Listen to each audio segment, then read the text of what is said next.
Em nome do Pai, do Filho e do Espírito Santo. Amém. Ave Maria, cheia de graça, o Senhor é convosco. Bendita sois vós entre as mulheres. Bendito é o fruto do vosso ventre, Jesus.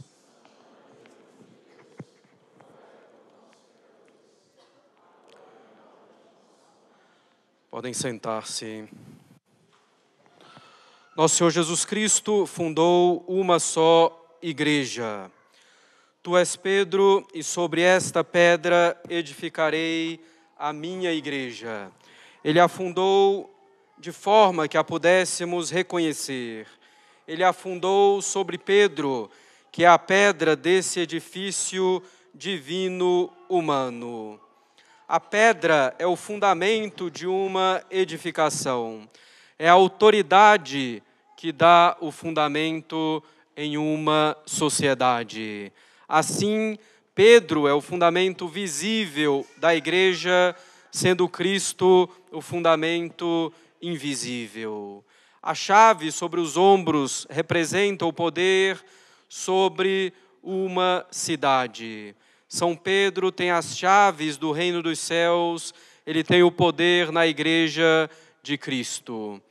Ele tem o poder de tudo ligar e desligar em conformidade com a vontade de Deus. Quer dizer, ele tem um poder universal. Poder universal não para fazer ou ensinar novidades, mas para propagar o Evangelho de Cristo.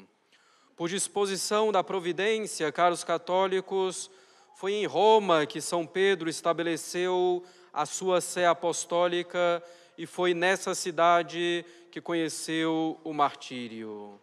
São Pedro foi então o bispo de Roma. Roma que com São Pedro e seus sucessores ao longo dos séculos, isto é, os papas, Roma que passa de mestra da mentira para discípula da verdade, que passa de capital do Império Romano pagão para a sé da Igreja de Nosso Senhor Jesus Cristo. Roma é discípula da verdade, a verdade que é Nosso Senhor Jesus Cristo. O Papa tem então, caros católicos, a função de transmitir, guardar, explicar, explicitar e defender a verdade e não de inventar novidades. Roma é a discípula da verdade e não a autora da verdade. Em Roma, como dissemos, São Pedro foi bispo e ali conheceu o seu martírio. São Paulo, apóstolo dos gentios, também foi martirizado em Roma. A Igreja de Cristo, de fato, é una, santa, católica, apostólica, como recitamos no credo, como vamos cantar dentro de alguns instantes. Ela é também romana. Às vezes esquecemos de que ela é romana. Nos esquecemos da romanidade que deve ter o católico. Essa romanidade que leva ao respeito e à veneração pelo Santo Padre, o Papa. Essa romanidade que nos leva a rezar pelo Papa como por um pai, ainda quando, eventualmente, não exerça tão bem a sua função. Essa romanidade é tão bem significada na festa soleníssima de hoje, a festa dos apóstolos Pedro e Paulo. Essa romanidade é bem importante. Na época de minha ordenação, previa-se fazê-la no sábado, dia da semana em que usualmente se fazem as ordenações no Instituto Bom Pastor.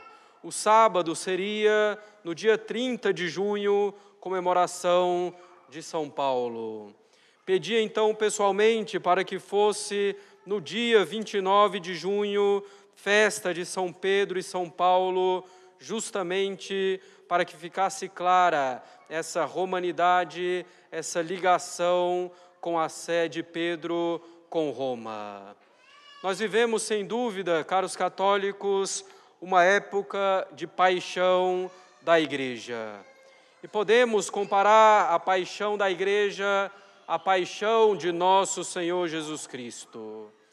Vejamos como podemos fazer isso.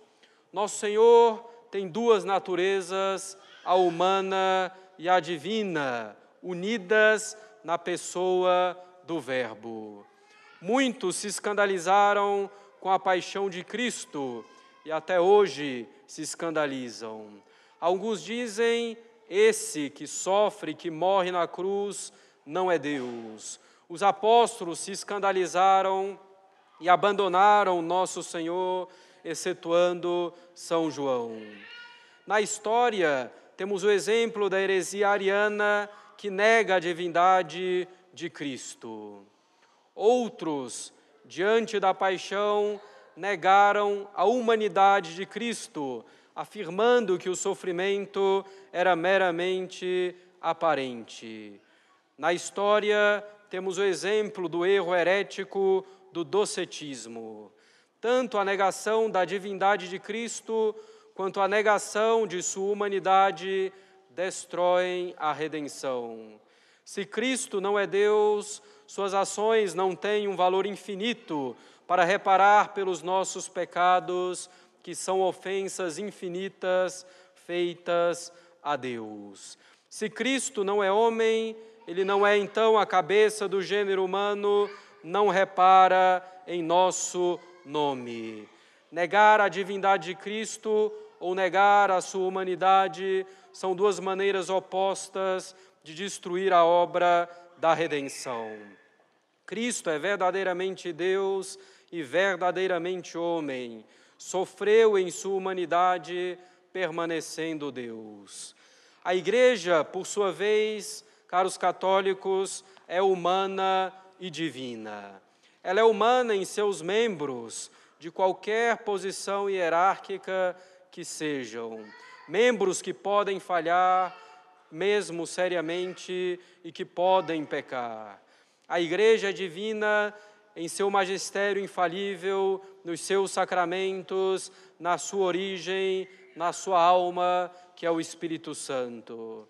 Nós vivemos um tempo de crise da Igreja, tempo de paixão da Igreja de nosso Senhor Jesus Cristo.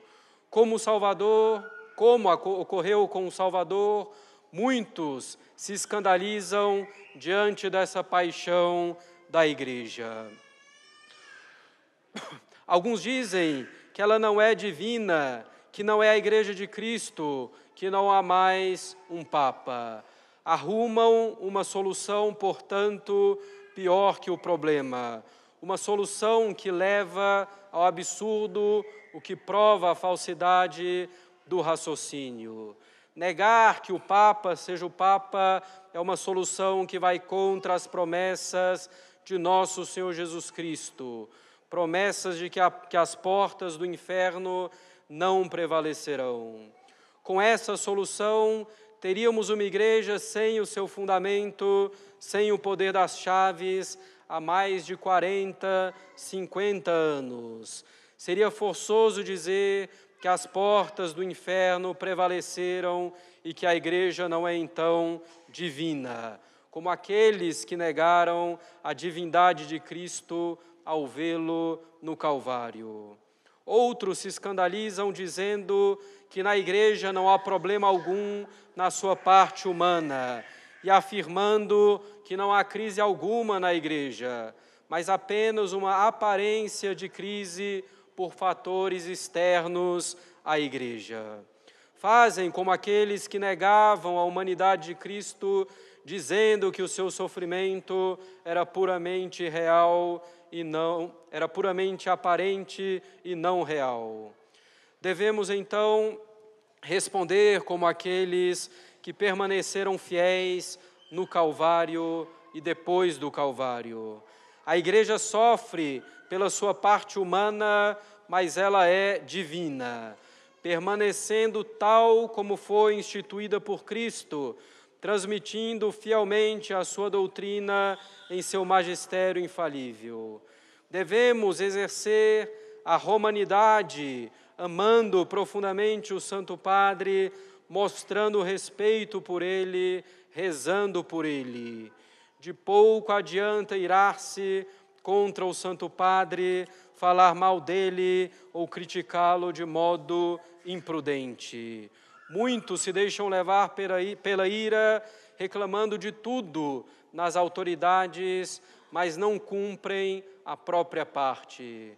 Quantos reclamam do governo que o Papa exerce na Igreja, mas não cuidam do governo da própria casa.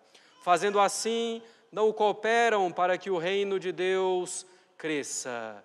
É preciso respeitar o Papa, rezar por ele, lembrando que no dia do juízo não nos será perguntado o que o Papa fez, mas o que nós fizemos. Devemos, portanto, amar o Santo Padre, respeitando, rezando por ele, praticando a obediência, isto é, observando as suas ordens legítimas, mas evitando, por outro lado, o servilismo, que é a observância de ordens ilegítimas.